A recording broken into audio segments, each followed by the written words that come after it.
Elon Musk was on with Larry Kudlow. Very expansive interview where they talked a little bit about right now they've got 100 employees at DOGE, super geniuses, as the president calls them. He would like 200, so essentially they would like to double it so they can look more effectively at government waste. Here is Elon Musk talking about the biggest source of waste, and it's going to drive you crazy. Watch. Right. Well, we just basically follow the money.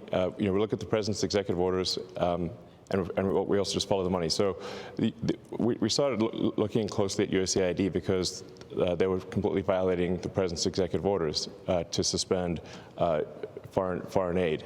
What's called foreign aid, but in our view is a lot of corruption.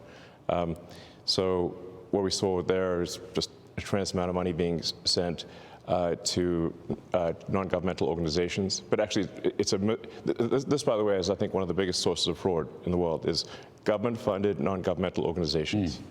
This is a gigantic fraud loophole where the government can give money to an NGO, and then there are no controls over that NGO. So they've given billions of dollars, in fact, we estimate tens of billions of dollars, to NGOs that are essentially scams. When these migrants were coming over the border, they were given to an NGO. An NGO would take over and find shelter for them, would feed them, and would find travel, would use that money to travel them or to ship them to different places around our country. It was a way for the federal government under Joe Biden to hide the real costs of the border crisis. Because guess what? With NGOs, federal dollars, billions of dollars given to NGOs, they don't have to, no record keeping. So it's a way to say, oh, we gave the Catholic Charities or whatever, an NGO, X amount of dollars. That's not part of the border money. Well, part of it also is they would give the NGOs the money, the Biden administration did, so the United States government didn't have to build a mechanism to take care of all the migrants. It's like, okay, we let them all in. Rather than balloon the budget even further, we're going to give the money to these NGOs, and they're going to figure it out so that anytime there's a problem, we'll just go, look, the NGOs are the ones who are supposed to be in charge of that. It's the money that they're giving. It's our money. But it's the fact that we have homeless people all across this country. We got veterans that are on the street that don't have housing. We got people in North Carolina that are still suffering. You got people in Los Angeles that have to rebuild their houses. And the government is spilling all of these money to people that are non-citizens. That doesn't even include all the foreign aid that they've been giving money for all these dumb programs. And we can't get any help. But we have no problem shelving out money for hotels and food, and then they throw the food in the trash because they don't like the menu. It's nonsense. But I would love to see, being that Elon Musk keeps saying this, NGOs. He's telling the same thing that Joe Rogan, he told to Larry Kudlow. NGOs are the biggest scam he's seen in our government. Yes. So let's attack it. Let's attack it. Maybe there's some things they are doing that the government can't do.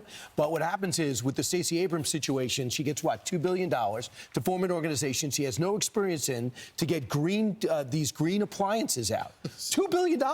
And then they teach a course after how to spend $2 billion to her new staff that has no experience with appliances. So then why does that group get $2 billion? Where is the tax statement on that?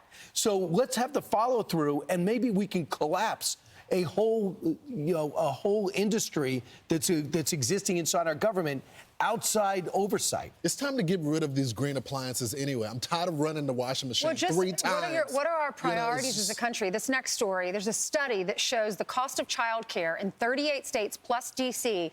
now exceeds college tuition.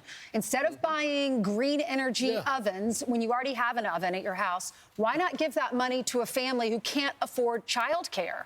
Yeah, so take a look at this right here. In the District of Columbia, the average for a 4-year-old, a family with one 4-year-old is $28,356 for infant care for 1 year. Whereas, as you can see right there, college tuition there in D.C. would be $6,200. Massachusetts, these are gigantic numbers. This is one of the reasons why there is a problem in the United States where so many families who are just getting by are saying, you know, can't afford it. I can't. I want to have a job, but I can't. If I'm going to pay $28,000 per kid each year, and I'm just barely breaking even, maybe I stay at home with the kids. Right. So I just find it fascinating. If you want to talk one universal issue that goes past Republican or Democrat, it's childcare. Yeah. Because people want to earn a living, they got to figure out the balance. Want children. And then they got quality childcare too. So I got to leave my kid, but I got to feel good about it. So I got to pay a little bit more. Then why am I working? How am I saving? So that is something that I don't think you could ever, you would ever be wasting your time to study. So see if you can get that numbers down or make it more affordable or give credits in that direction.